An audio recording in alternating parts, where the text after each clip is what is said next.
한국 교회가 킹 제임스 버전을 올바르게 활용할 수 있도록 하기 위해서 우리 학술회를 개최한 것인만큼 이번 학회가 그 목표를 성취할 수 있으면 좋겠다라는 바람을 갖습니다. 이단은 스스로 앞서서 시작할 수는 없습니다. 이단은 언제나 정통 교회의 기생해서 시작하게 되어지고 존립할 수가 있습니다. 따라서 교회 없이는 이단의 추정이 불가능합니다. 이단은 정통교회에 기생해야만 존재할 수 있습니다. 따라서 교회 안에 어떤 문제가 있을 때 발생되어진 이단에 대한 문제만 지적할 것이 아니라 정통교회가 혹시 기생하게 된 그러한 단체나 집단들에게 어떠한 빌미를 제공하고 있는 것이 없는가를 돌아보는 것이 이단 문제를 대처할 때 우선되어야 되고, 그래야만 이후에도 같은 문제가 일어나지 않도록 할 수 있다라고 생각이 되어서 그러한 환경을 우리 기독교가 제공하고 있지 않은지를 이번 주제와 관련해서도 발제를 통해서 확인하게 될 것입니다. 또 방법, 문제를 해결할 수 있는 해결책도 제시할 수 있을 것이라고 생각이 됩니다. 이단은 정통교회에 기생하게 되어지는데, 그럴 때 이단이 정통교회가 가지고 있지 않은 내용들을 다루는 법은 없습니다. 모든 이단들은 정통교회가 가지고 있는 내용에 근거해서 100% 동일한 내용을 가지고 존재하게 되어져 있습니다.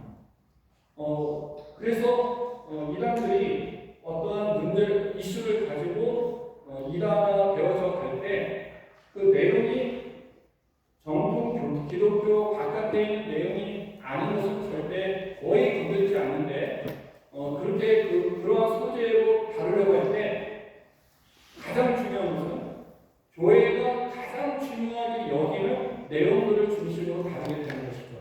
따라서 신론의 상위처럼 앞에서 우리 총장님께서도 말씀하셨지만, 그러한 각 문별 중요한 내용들, 그 교회가 소중히 여기고 있는 내용들을 가지고 그러한 내용들에 대해서 조금만 변화와 조작을 통해서 왜곡을 시키면, 그리고 그것이 정당한 것처럼 보여지면 교회들이 자신들의 그런 의도대로 따라가고 또 간다라고 하는 확신들이 있기 때문에 이단들이 그렇게 접근을 하는 것이죠. 그런데 그러한 것 중에서 가장 중요하게 다뤄지는 소재가 바로 성경이다라고 생각이 됩니다. 성경은 모든 신앙의 뿌리입니다. 한국 교회와 성도들도 이러한 인식을 가지고 있습니다.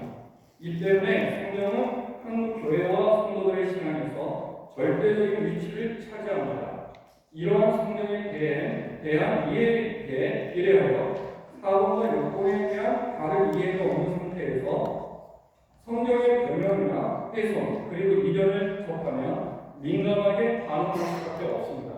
저희 한국교회만큼 성경에 대해서 절대적인 그러한 의미를 가지고 있는 나라가 또 있겠지만 특별히 더하지 않는가 싶은데, 따라서 성경에 대한 어떤 변형이나 훼손이나 이견들을 가지고 있는 것처럼 보이면 성도들이 민감하게 반응할 수밖에 없죠. 이러한 상황을 킹 제임스 버전만이 하나님이 주신 영광을 받은 유일한 성경이며 다른 사본과 여본을 막으로부터 온 것이라는 주장이 되게 되면서 한국교회는 많은 혼란을 겪고 있습니다.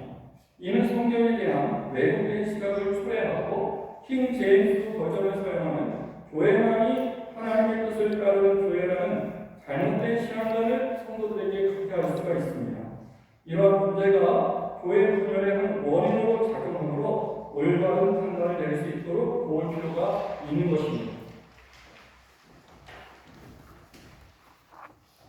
이런 관점에서 이번 학회를 준비하면서 어떠한 주제를 가지고 우리가 다룰 때 킹 제임스 버전과 또 사본과 여본에 대한 다른 개념을 우리 성도들이 가질 수 있을까 고민하면서 4가지 주제로 축소해서 저희가 다루게 되었습니다.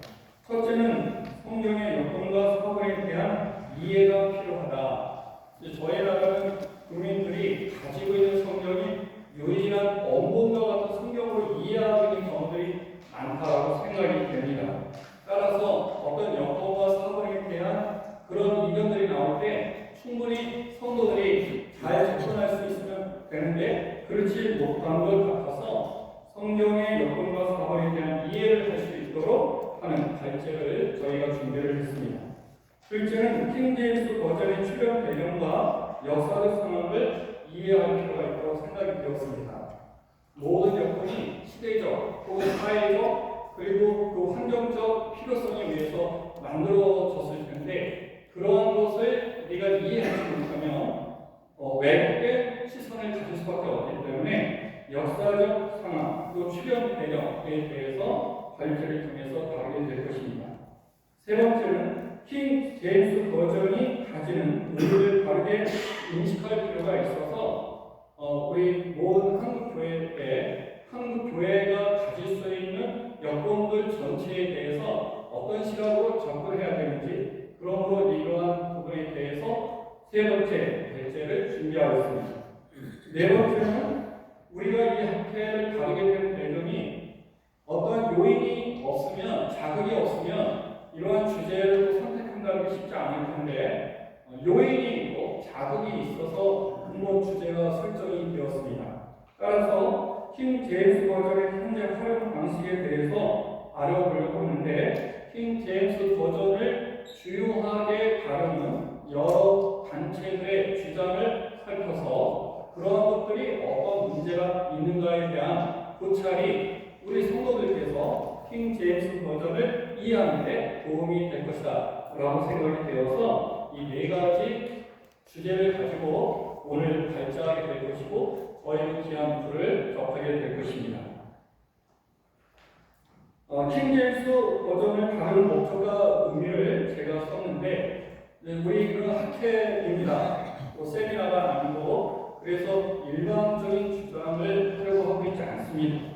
한국기독교인단 연구학회가 주최하는 모든 학술에는 논쟁의 대상에 대한 탐구가 아니며 특정 단체 혹은 주장에 대한 연구가 아닙니다. 오직 교회가 논의하고 있는 주제에 대해 객관적인 자료를 갖출 수 있도록 하는 것을 목표로 하고 있습니다. 이를 위해 뛰어난 석학들이 주제에 맞는 논문을 발표하며 각 논문에 대한 논평을 통해 완성도를 높이고자 합니다. 이번 학회를 통해 한국교회가 킹 제임스 버전을 비롯한 모든 여건에 대해 다른 시각을 가지고 하나님께서 주신 모든 여건이 한국교회에서 귀하게 사용되기를 소망합니다. 앞에서 강론에서도 말씀드렸지만 제가 다시 한번 2025년도 저희 학회가 해야 할 일을 잠시 소개해 드리는 것이 모백이 할 것 같아서 좀 더 말씀을 드립니다. 2025년도에는 신비주의와 사도직을 주제로 저희가 다루려고 합니다. 한국 교회가 신비주의 때문에 굉장한 어려움을 당하고 있고 또 사도직에 대한 잘못된 이해가 또 다른 어려움을 낳고 있어서 신비주의와 사도직에 대한 개념이 다르게 설정이 되면 한국교회 안정에 매우 유익할 것이다라고 사료가 되어서 이 주제로 가게 되었습니다. 우리가 또 하나는 포럼과 세미나를 열 텐데 포럼과 세미나는 그 시대에 그 시기에 가장 중요한 이슈에 대해서 우리가 함께 상황과 내용을 접할 수 있도록 저희가 준비하려고 합니다. 근본 학술을 마친 후 학술지를 참관하여 제1회와 2회 자료를 바탕으로 발간된 제1권을 한국교회에 보급할 계획입니다. 많은 관심과 기도 그리고 훌륭한 글로 함께해 주시기를 부탁합니다. 감사합니다.